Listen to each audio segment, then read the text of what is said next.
Every time you open an image in Affinity Photo, do you find yourself using the same controls to edit it? Perhaps you're adjusting the gamma in the Levels dialog, or adding a bit of contrast with the Curves layer, or even tweaking the colour saturation using the HSL tool. If this sounds familiar, you may be working harder than necessary and wasting your time. In this video, I'll explain how to use the presets in Affinity Photo so you spend less time performing repetitive tasks that require minimal skill. Presets are a simple but powerful way to save your favourite adjustments. Once saved, you can reapply them to any image with a couple of clicks. The time taken to perform even simple editing steps soon adds up when you repeat them many times. Using presets can save you time and help you stay focused on the creative side of photo editing. So what exactly are presets in Affinity Photo and where do we find them?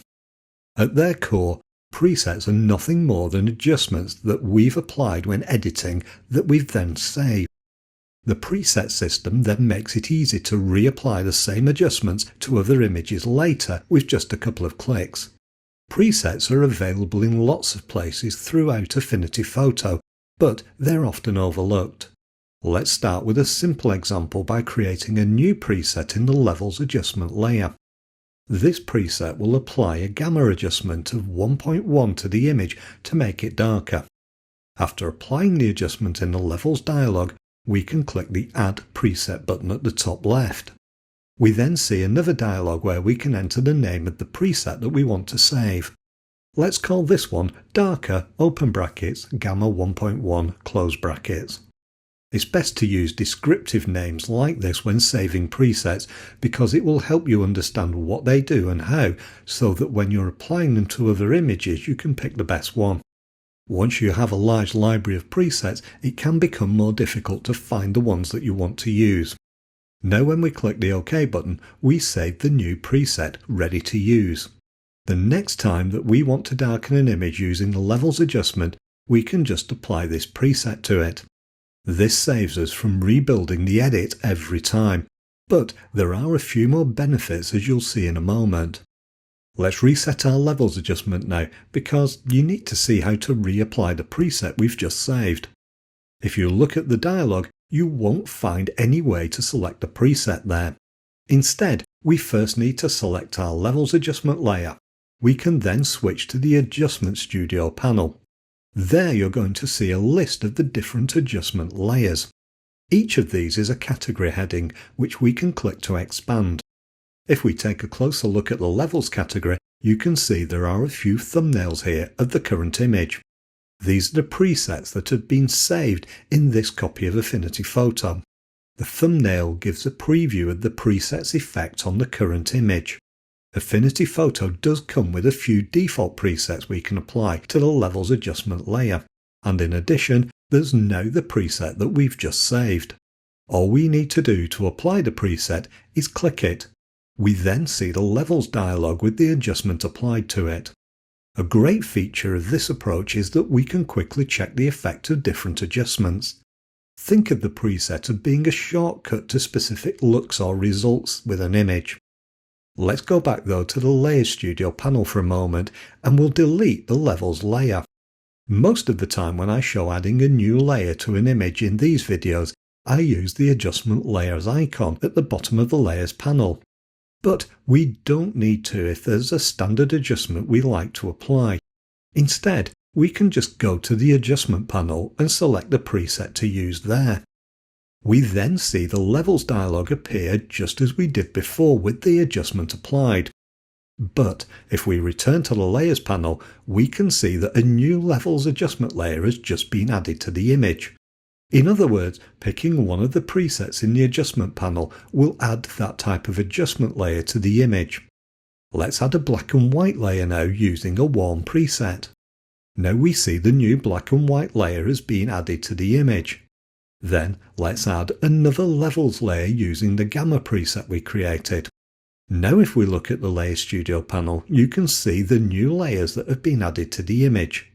The only time that this method of applying a preset doesn't add a new layer is when there is a layer already selected of the same layer type.